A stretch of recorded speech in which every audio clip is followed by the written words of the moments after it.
En primer lugar, muchas gracias por la invitación a esta entrevista a la página Cálculo para Todos del estado de Tamaulipas y de México. Así que muy agradecido por la invitación y espero que esta plática permita, digamos, entusiasmar a los chicos en algo en que todos y todas somos capaces de aprender, ¿no?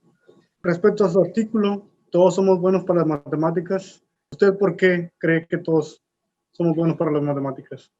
Nosotros somos buenos para la matemática porque venimos codificados con ese gen, digamos, ¿no? Y la prueba de ello es, digamos, de que si nosotros no fuéramos matemáticos, no sustituiríamos, digamos, meses de nacimiento, ¿no? O sea, no adquiriríamos ningún conocimiento que un bebé, un niño adquiere, en todos los elementos que él hace. El niño, desde que está en sus primeros meses, ¿no? Y después pasa un año, 2 años, sabe comparar, sabe agrupar. Son elementos que el niño, digamos, le enseñan cuando está muy pequeñito. Y eso de agrupar, eso de comparar, y eso de tener, digamos, la capacidad espacial para poderse movilizar dentro, son los tres elementos que tienen las estructuras matemáticas. Las estructuras matemáticas tienen estructuras de orden, ¿no? Para comparar, tienen estructuras algebraicas para agrupar, y tienen estructuras topológicas que son las que le da la inteligencia espacial al niño. Entonces, venimos codificados con esa estructura, ¿no? Lo que sucede, bueno, a insistir, es que el niño pierde esa capacidad de asombro. Las capacidades matemáticas las tenemos todas, de toda la vida. Nosotros podemos aprender matemática independiente de la edad que tengamos. Nos va a costar más, obviamente, porque el cerebro humano es como un músculo. O sea, el músculo, si tú no lo ejercitas, se atrofia. El cerebro humano también, si uno no ejercita sus capacidades matemáticas, se va a ir atrofiando de a poco, pero no al 100%. Porque si no, nosotros pues no podríamos ni cruzar la calle, nos atropellaría un auto. O sea, no podríamos hacer cosas intuitivas que lo hacemos normalmente sin saber ni siquiera ni sumar ni ninguna, entre comillas, digamos, formación matemática. Entonces, si no tuviéramos eso, nos hubiésemos extinguido como especie hace mucho tiempo ya. No hubiésemos desarrollado nada, no hubiésemos podido vivir acá. La vida sin matemática no se concibe, no podríamos vivir sin matemática. Lo que pasa es que las personas no tienen conciencia de eso, ¿no? No hay una conciencia, no saben, pero yo te digo, o sea, si no hay comunicación, que es el otro elemento importante, ¿no? Y matemática, nosotros no viviríamos mucho tiempo, imagínate. O sea, si el niño no, desde que nace, ve los colores y distingue cosas, ¿no? Imagínate que no pueda hacer eso.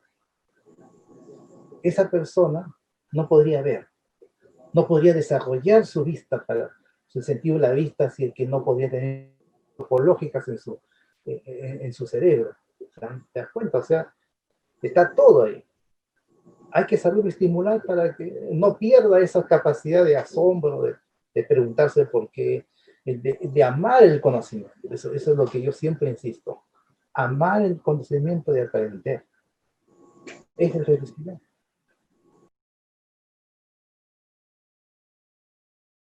¿Por qué no se aprende las matemáticas? ¿No? Es una pregunta compleja, difícil, porque tiene que ver un poco con la historia humana. Desde que hemos sido seres primitivos, ¿no? Nosotros hemos estado transitando desde un pensamiento concreto hacia un pensamiento más abstracto a través de más de 5.000, 10.000 años de desarrollo que hemos tenido, ¿no? Y en ese sentido, nosotros como seres humanos venimos ya codificados para aprender, ¿no? Para aprender. Y entre esos dos aprendizajes más significativos es la matemática por un lado y la comunicación. Son dos elementos que lo tenemos internos. Nosotros desde que nacemos ya estamos mirando luces, ya estamos mirando objetos, aprendemos a reconocer, ¿no? A tener una visión espacial, o sea, el bebé cuando nace ya está haciendo matemática, ¿no? Eso tiene un fundamento histórico, ¿no? Que sería largo explicar, pero fíjense que es ese deseo de aprender de niños, ¿no? Esa curiosidad que se tiene de coger cosas, de ver, de experimentar y después empiezan a preguntar a sus padres. Una tremenda curiosidad y tienen esa capacidad de aprendizaje, pero poco se va apagando esa curiosidad. En el poco tiempo ya no va al colegio con ese mismo entusiasmo, ¿no? Entonces, ahí influyen distintos elementos para eso, ¿no? Desde el elemento social, nosotros mismos, los profesores, los padres mismos, que son los primeros que educan. Aquí la educación es, toda la sociedad educa. Si bien es cierto que el profesor es el que estudia para eso, pero no es el único elemento que educa. Aquí, si el aprendizaje no se da, es también una responsabilidad compartida con toda la sociedad, ¿no?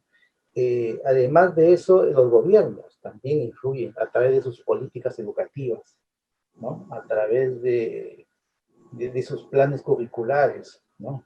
De los enfoques pedagógicos que se van instalando a través del tiempo, ¿no?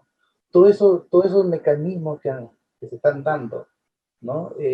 No ha ayudado al aprendizaje de las matemáticas, ¿no? Aún de que todos nosotros venimos, como repito, codificados para aprender, ¿no? Somos seres que nuestro cerebro tiene capacidad para aprender hasta el último día de su vida. Tenemos esa capacidad de aprendizaje increíble, sino que no lo usamos, lamentablemente.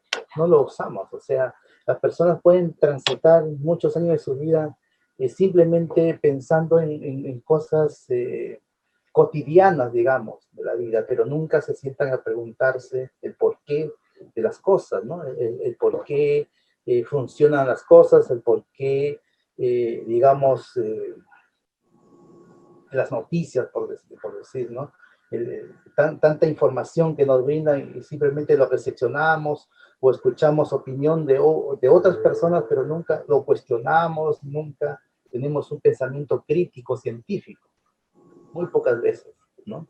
Y muy pocas veces nos informamos con libros o con personas que conozcan del tema, ¿no? Entonces, estaríamos en constante aprendizaje, eh, que tuviéramos una formación distinta a la que tenemos ahora, ¿no? Como repito, los niños ahora desde muy pequeños ya dejan de asombrarse, de entusiasmarse, ¿no? Es una cosa muy lamentable que está pasando, ¿no? Así que, no sé, como les digo, como les repito, el problema es multifactorial, ¿no? Hay una serie de elementos que analizar de por qué no se aprende realmente matemáticas. Mira, ve, la manera como se enseña la matemática tiene también su historia, ¿no?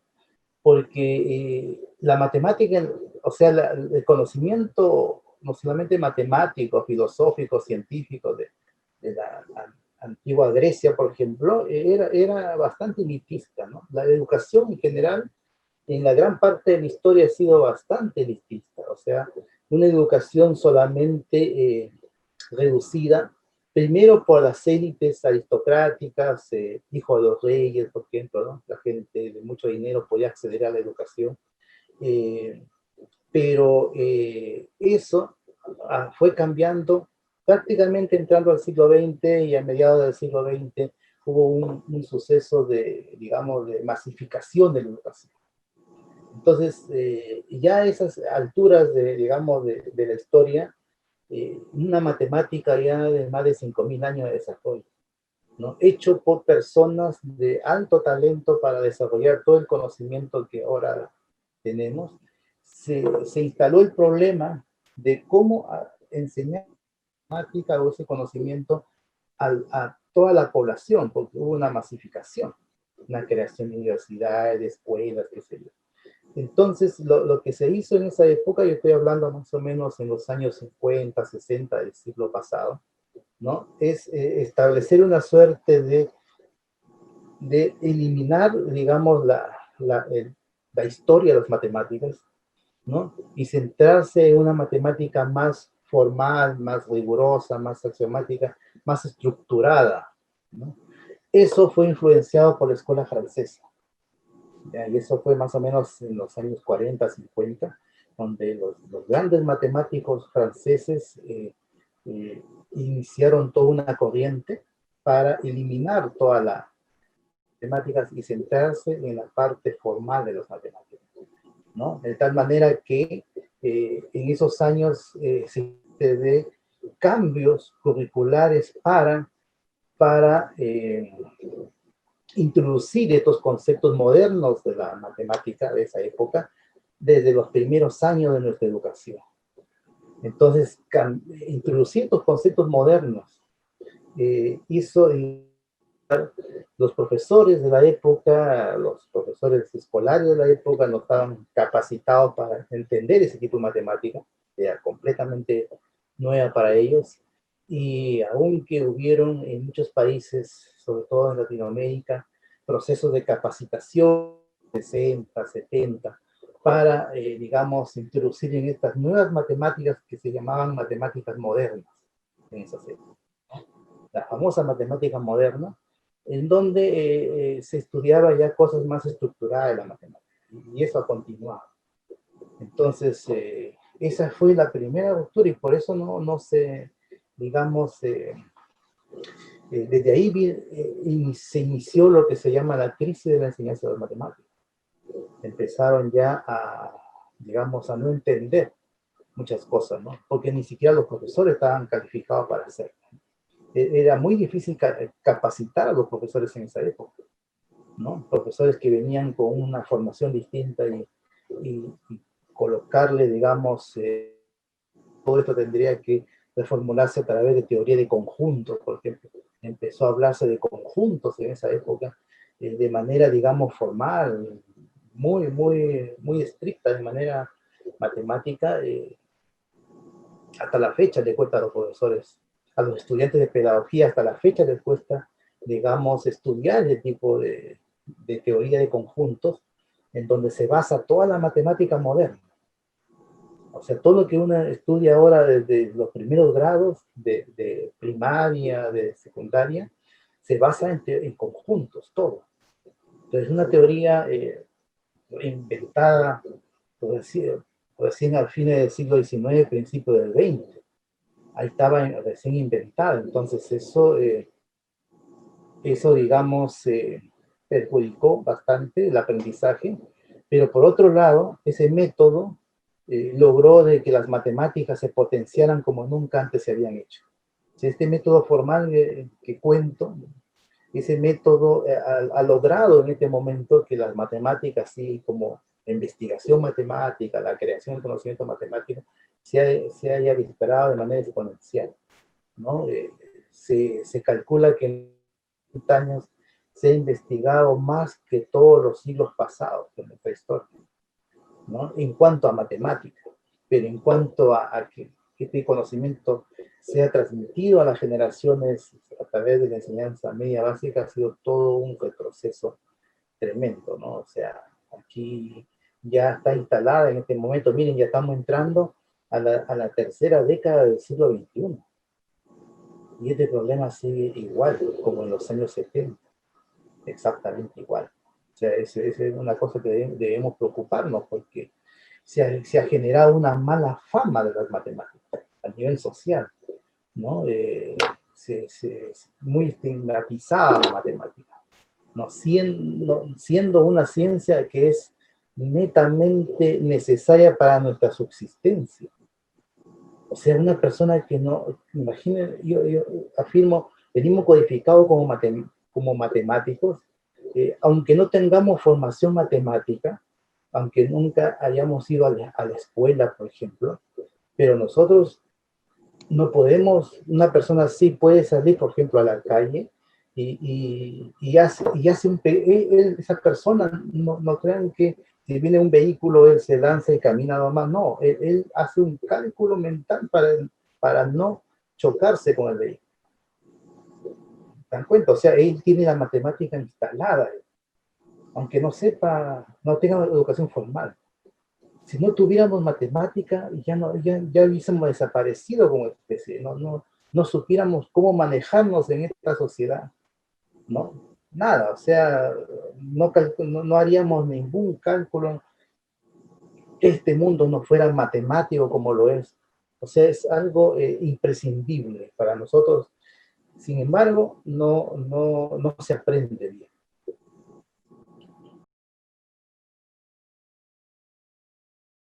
Mucho, pues, mucho porque nos hace más libres, nos hace un pensamiento crítico, nos hace ser unas personas menos vulnerables para el engaño, para la manipulación.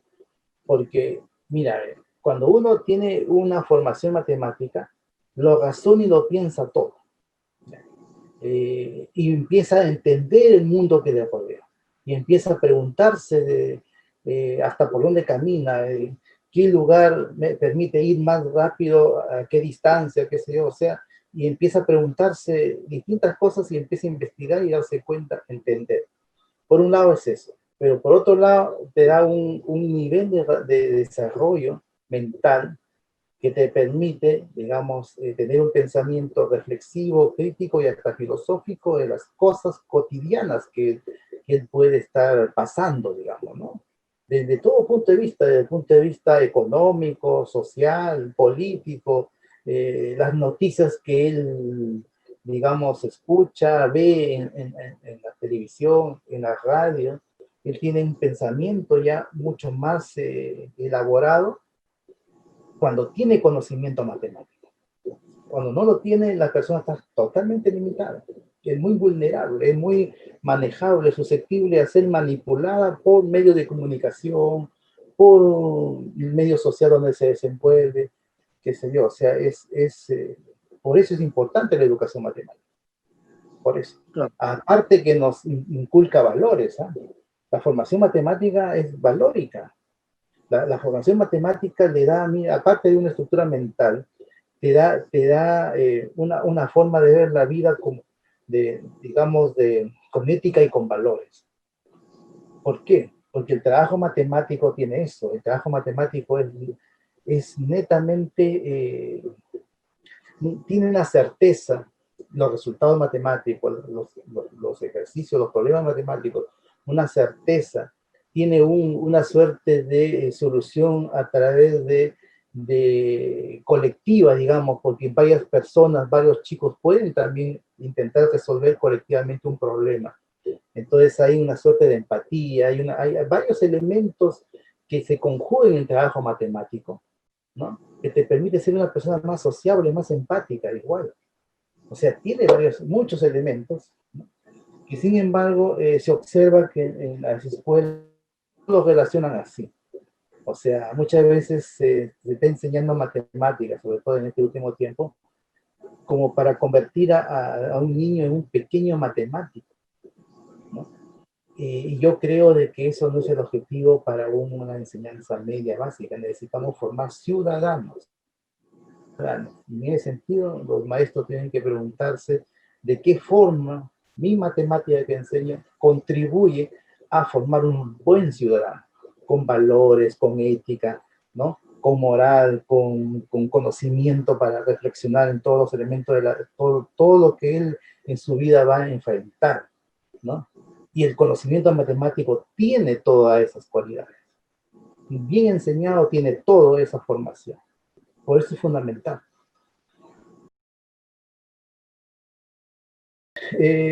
Mira, para aprender matemática y para aprender cualquier disciplina, se necesita entusiasmo, se necesita asombrarse de las cosas, se necesita esa capacidad de querer aprender, de conocer. Eso cuando está muy pequeño lo tiene, ¿eh? El niño es súper curioso y se asombra y le dice, mamá, mira esto, papá, mira esto, y pregunta. Entonces esa capacidad que lo hace al niño aprender, El niño puede aprender uno, dos, tres idiomas. El niño puede aprender muchas cosas porque tiene ese asombro, esa curiosidad de aprender. Si nosotros mantuviéramos eso a lo largo de nuestra vida, imagínense la cantidad de cosas que podamos aprender, que podamos nosotros, estaríamos construyendo otro tipo de sociedades, con matemáticas, ¿no? Claro. Lamentablemente perdemos esa capacidad de asombro, de querer aprender, lo perdemos en el poco tiempo, y nos volvemos otro tipo de persona ya, eh, pero eso es para mí todo, o sea, para mí todo lo que significa, digamos, no tener un buen profesor, no tener programas curriculares buenos, no tener una política educativa que sea, digamos, estimulante para el niño. Todas esas cosas se superan si es que los chicos tuvieran esa capacidad de asombro, esa capacidad de querer aprender. Todo eso, Claro. él solo, él solo, aunque no tuviera un buen profesor. La información en estas épocas, en este momento, la información está en un pequeño celular, o sea, está la información del mundo, o sea, por información ya lo tenemos a la mano. Lo que necesitamos es capacidad de asombro, capacidad de querer aprender, de conocer, de saber, ¿no? Esa es la felicidad, como decía Aristóteles. La felicidad es eso, es aprender, conocer, asombrarse, eso es ser feliz. Desafortunadamente, la sociedad nos está manejando así, pues. Se está manejando utilitariamente, ¿no? Felicidad se asocia a tener un buen vehículo, tener grandes propiedades, casas, viajar, qué sé yo, ¿no? Pero, pero, pero la verdad es que las personas que tienen amor al conocimiento, cultura, necesitan poco para vivir, necesitan libros y nada más para vivir. Ahora ni siquiera libros porque están en internet. O sea, y lo más importante es aprender, conocer, amor al conocimiento, ¿no?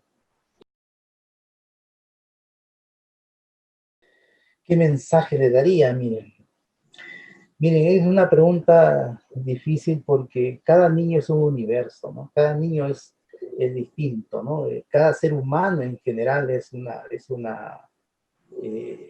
es- tiene su propia, digamos, historia, ¿no? Muchos niños son de muy bajo recurso y hay otros que tienen recursos, hay unos que tienen buenos padres que lo pueden educar, otros no lo tienen, ¿no? Una serie de elementos distintos, ¿no? Pero específicamente a un niño yo lo estimularía diciéndole primero la importancia que tiene el aprender, el conocer, ¿no? Y fundamentalmente, más que decirle a un niño, es que el niño vea con el ejemplo de uno, con el ejemplo de sus profesores, con el ejemplo de sus padres, ¿no?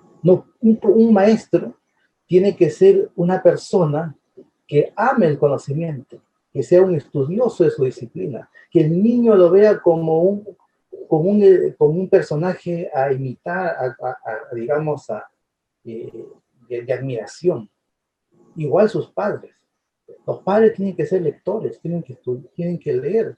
Si yo a mi niño le digo estudien, digamos quiero inculcarle el estudio al niño, necesito yo como padre, ¿no? ¿No? También desarrollar esas habilidades. Entonces, el niño aprende todo lo que observa, los ejemplos que uno le da. O sea, más que al niño, en realidad lo que se necesita somos nosotros, la sociedad, los padres, digamos, los maestros, ¿no? Que eduquen y que le digan al niño, ¿sabe? Lo valioso que es aprender y conocer. Yo creo que eso sería un mensaje para todos los niños. Ojalá que eso pase alguna vez y que los niños, digamos, así como tienen ese amor, esa curiosidad, sigan a través de su vida, digamos, aprendiendo, ¿no? Pues,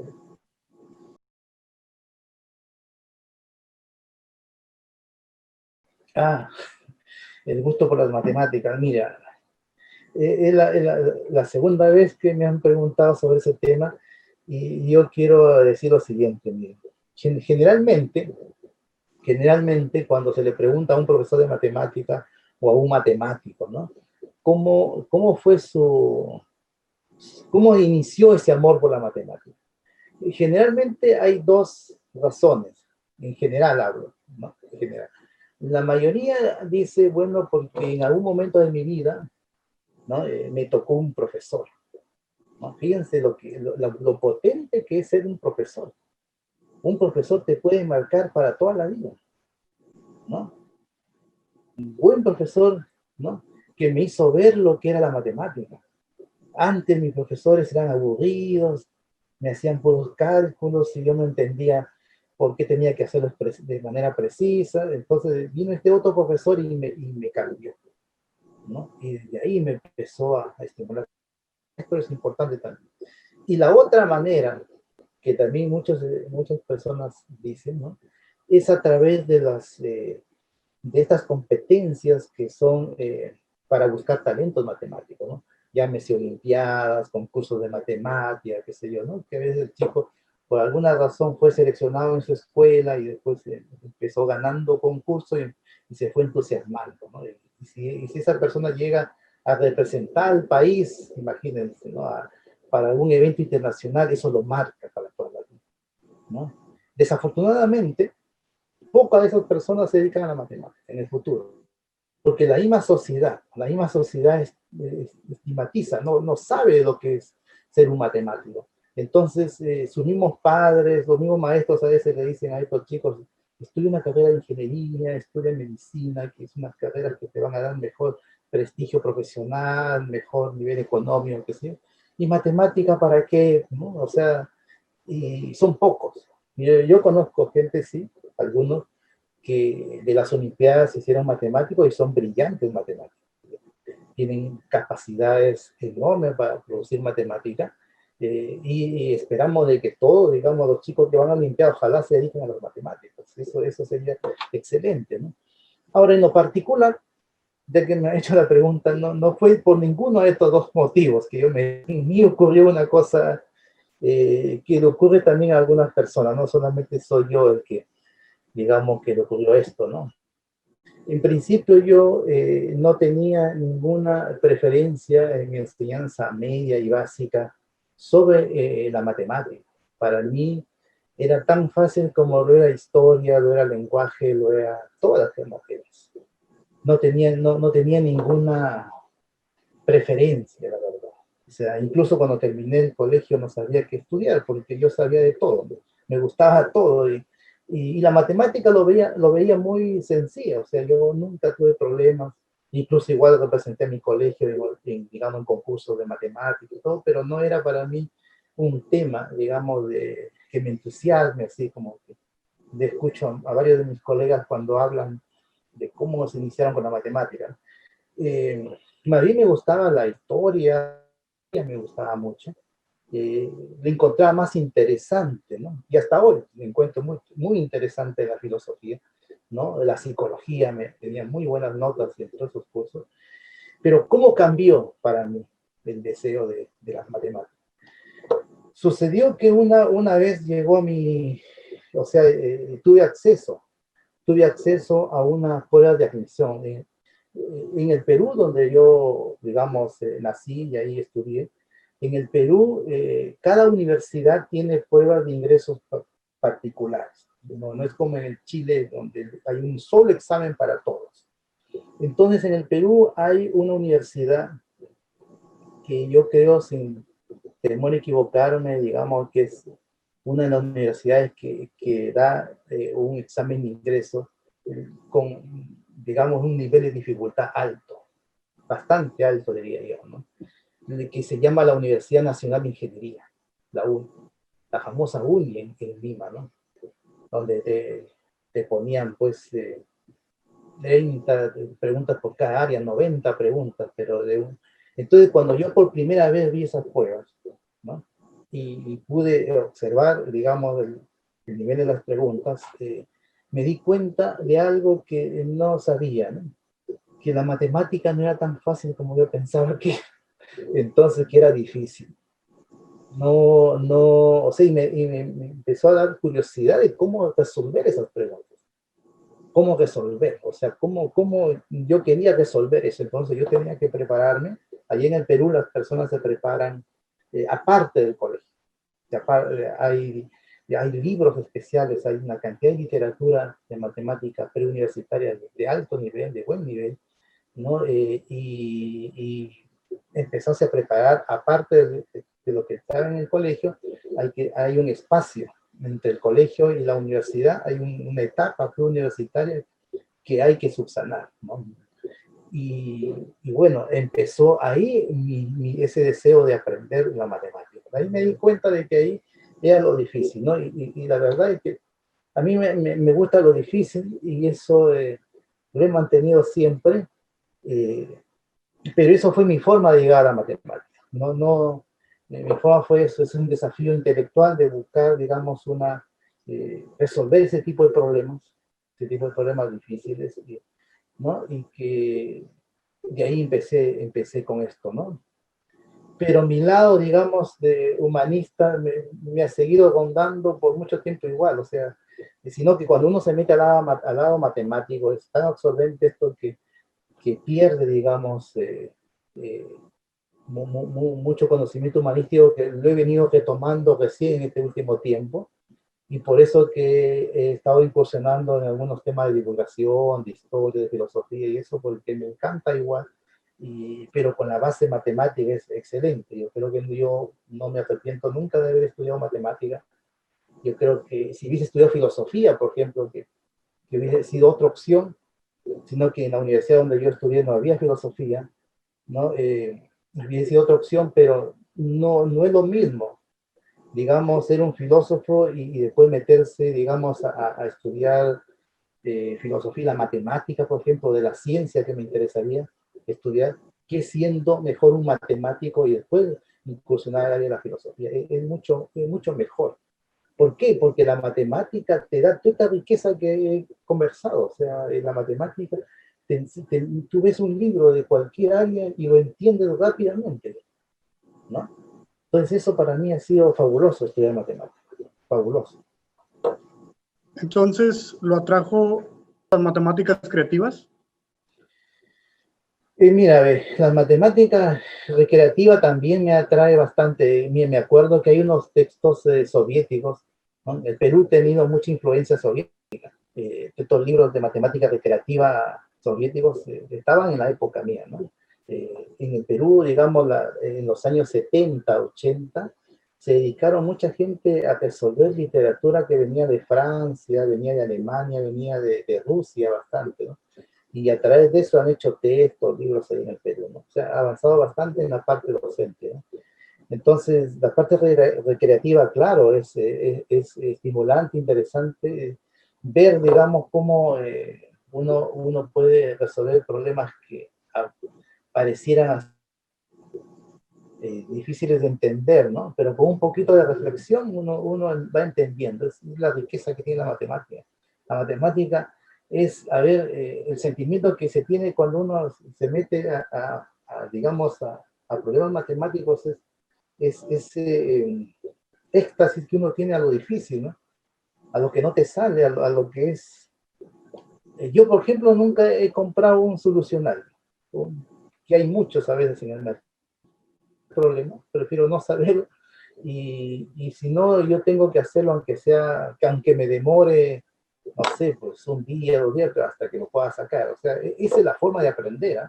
Uno mismo, la matemática, su aprendizaje es que hace simplemente ayudar a que el conocimiento se entregue y llegue al alumno, pero el aprendizaje es personal de uno. Ya,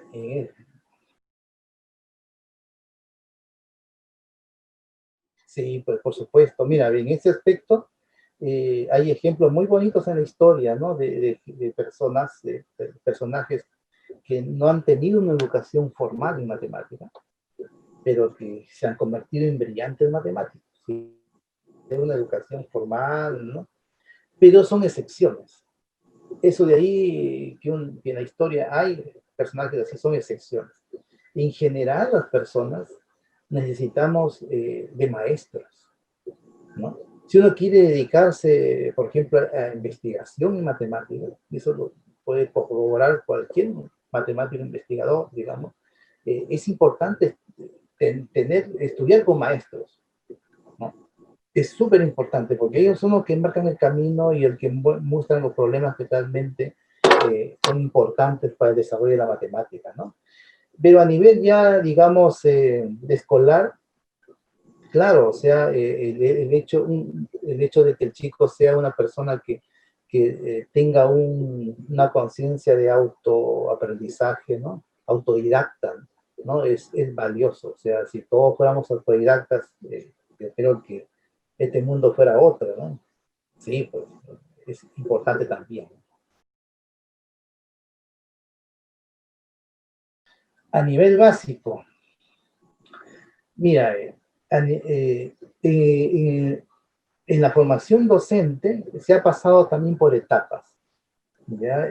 Hay una etapa de enseñanza que se le llama la enseñanza antigua, hay una etapa que se llama la enseñanza clásica, y otra etapa ahora de enseñanza un poco más, digamos, científica, ¿no? En la enseñanza clásica, ¿ya? Que es lo que muchos de nuestros profesores estaban dentro de esa clasificación, es ver la enseñanza como un arte. Nos ve la enseñanza como que tengo que yo saber mucho y tener mi talento para transmitir, ¿no? Hacer una buena pizarra, digamos, muy, digamos, con buena letra, caligrafía, buena explicación, qué sé yo. Esa es la pedagogía antigua, ¿no? Después viene un tipo de pedagogía que nació justamente los años 70, digamos, que se le llama la pedagogía clásica, en donde ya intervienen ahí distintas formas de aprendizaje, interviene la psicología también, varias corrientes del aprendizaje de matemáticas, ¿no? Eh, y hasta ahí, realmente que la gran mayoría de profesores se ha formado así. Se ha formado, uno ve los currículos de los profesores de básico, de media, uno observa fuertemente, digamos, influencia del constructivismo, por ejemplo, ¿no? Del conductivismo para enseñar las matemáticas, ¿no? Pero eso ha sido ya superado, ya como en los años 80, ¿no? Donde aparecen ya líneas de investigación un poco más rigurosas y científicas que se le ha llamado la didáctica de las matemáticas, ¿no? Aquí en México hay una escuela muy potente, muy interesante, una escuela llamada Matemática Educativa, ¿no? Que hace en México. También tiene una escuela matemática muy potente.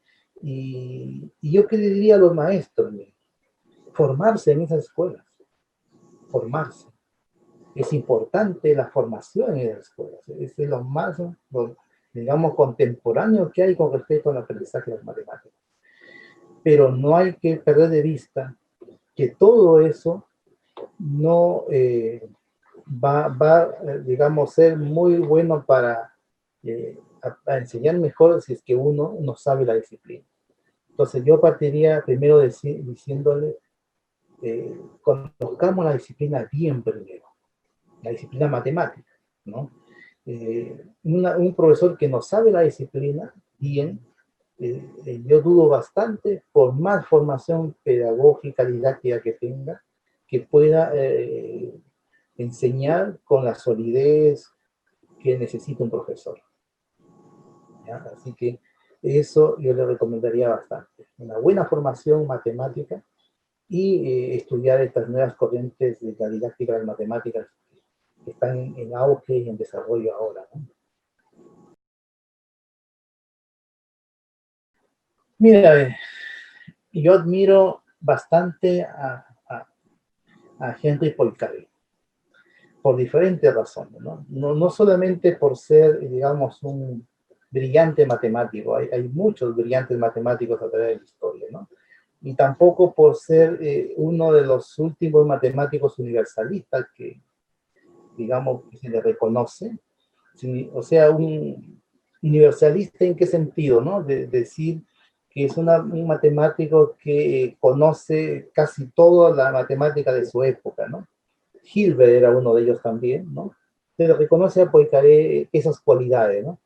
Sino que esa persona, Henri Poincaré, también era un profesor que se preocupaba mucho por la enseñanza de las matemáticas, la filosofía de la ciencia, ¿no?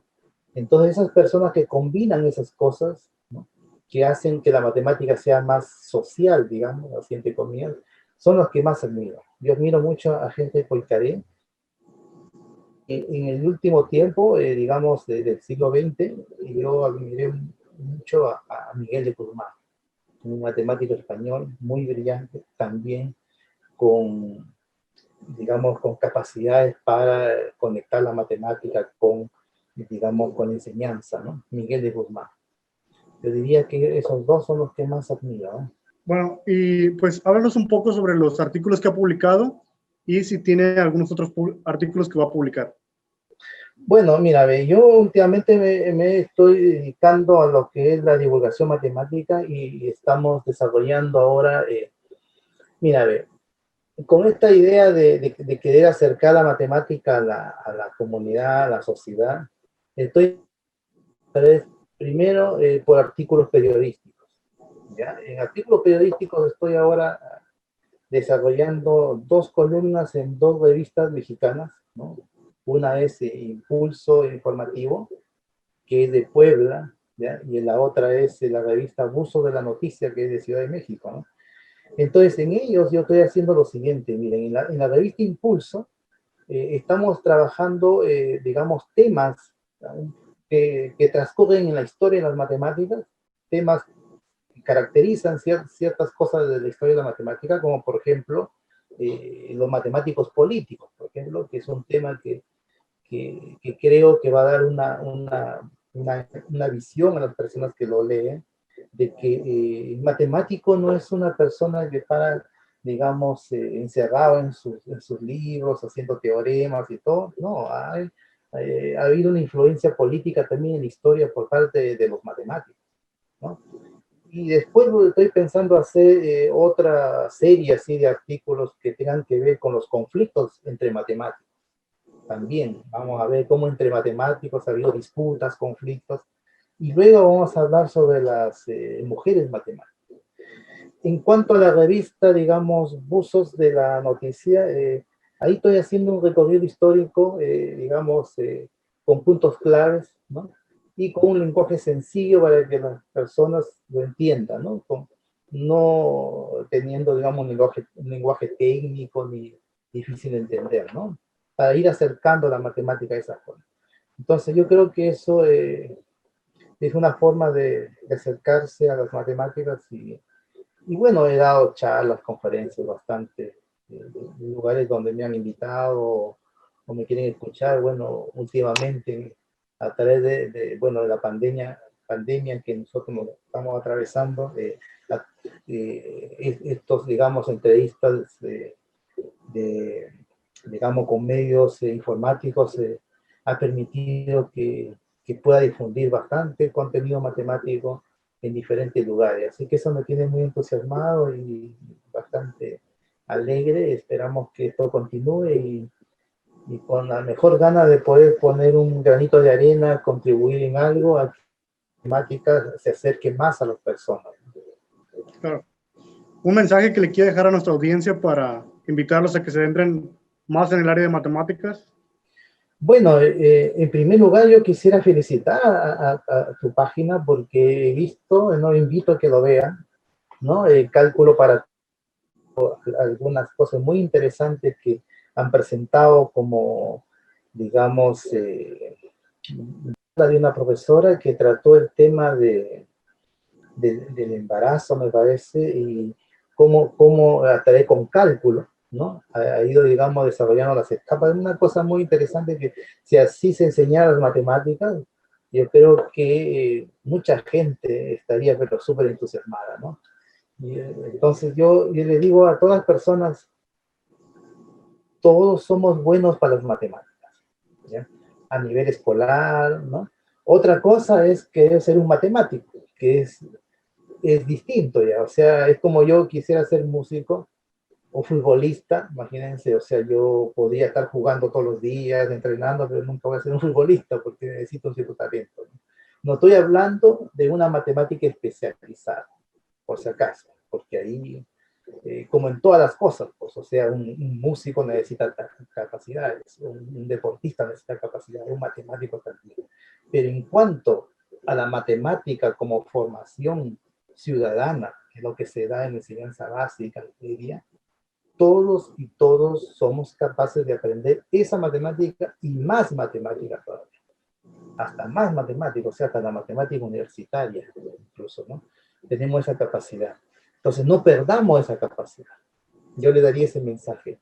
No perdamos esa curiosidad de aprender, ¿no? Todo lo que está en nuestro alrededor es matemática. Todo. Entonces, qué bonito es saber, ¿no? El saber el por qué. No perder ese entusiasmo del asombro de aprender, de conocer, de amar el conocimiento. Y eso le diría, o sea, tengamos eso siempre en mente. Nuestro cerebro está codificado para aprender hasta el último día de nuestras vidas. Aprendamos todos.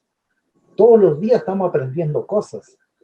Lo que pasa es que la mayoría aprende cosas cotidianas, cosas pequeñas, ¿no? La hora para ir al trabajo, la hora del desayuno, cosas que no tienen mucha trascendencia aprende. Pero podemos aprender eso y muchísimas más cosas, todos los días. El cerebro es una cosa muy, digamos, absorbe todo. Entonces, hagamos ese esfuerzo como sociedad.